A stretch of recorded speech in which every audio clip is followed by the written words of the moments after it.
fresh group of rookies joined the team after this year's NFL Draft. Andrew Chernoff has more on the final picks.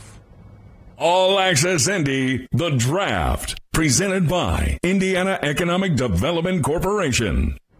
There is definitely a lot of excitement inside the Colts complex regarding their 4th overall pick in the draft, quarterback Anthony Richardson. Of course, Richardson will be a work in progress, but everyone feels he's got a massive upside. Colts owner Jim Irsay said yesterday that Thursday was special to finally be able to draft a young quarterback who is ready to be developed into the face of the franchise.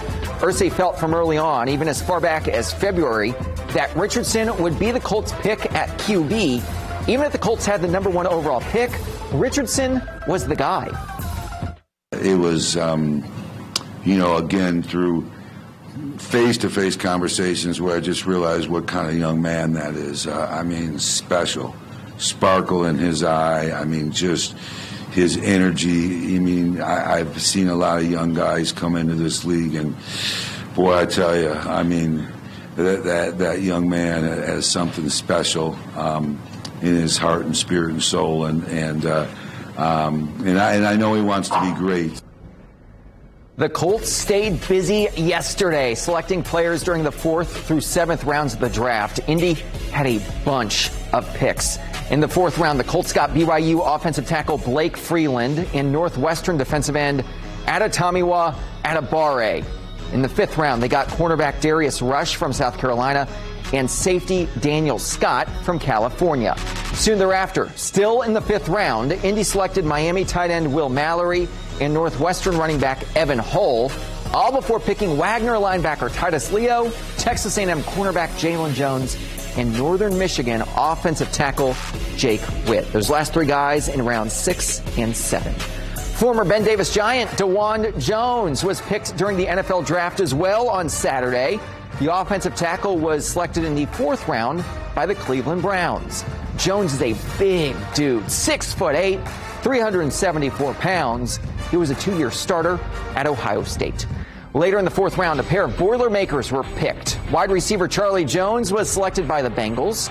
He was a monster for the Boilers last year with over 1,300 receiving yards and 12 receiving touchdowns. His quarterback in West Lafayette, Aiden O'Connell, was selected just 4 picks after Jones was chosen. O'Connell was picked by the Raiders. Here are some other notable picks from Saturday. That duo's teammate at Purdue, tight end Payne Durham, is going to Tampa Bay. Notre Dame center Jarrett Patterson will be a Houston Texan. And in round 7, you had Purdue's Corey Trice, Ball State's Nick Jones, and Purdue's Jalen Graham, each hearing their names called. Turning our attention to the basketball court, where IU got a commitment yesterday. Former Miami of Florida forward Anthony Walker committed to the Hoosiers. Walker was part of the Hurricanes' Final Four team this past season. During his 4 years at Miami, he averaged 5 points per game. That announcement comes on the same day as another announcement regarding the Hoosiers. Former IU forward Jordan Geronimo revealed he is committed to Maryland. Geronimo previously entered the transfer portal. He averaged 4 points per game last season in Bloomington. Meanwhile, one of Butler's top scorers from this past season let us know that he will continue his playing career at Cincinnati. Seamus Lukosius announced his decision on social media. The guard/forward averaged almost 12 points per game this past year. He also led the Bulldogs in assists. Switching gears to racing, where the IndyCar Series is down in Alabama this weekend. And yesterday, drivers and teams qualified for today's race at Barber. And the man who will start on the pole is Andretti Autosport's Romain Grosjean. His fast lap was just fast enough to top Alex Palou for the top spot. It's his 2nd pole of the season, and now his focus shifts to the race as he hopes to get his first career IndyCar victory. We're doing such a great job this year.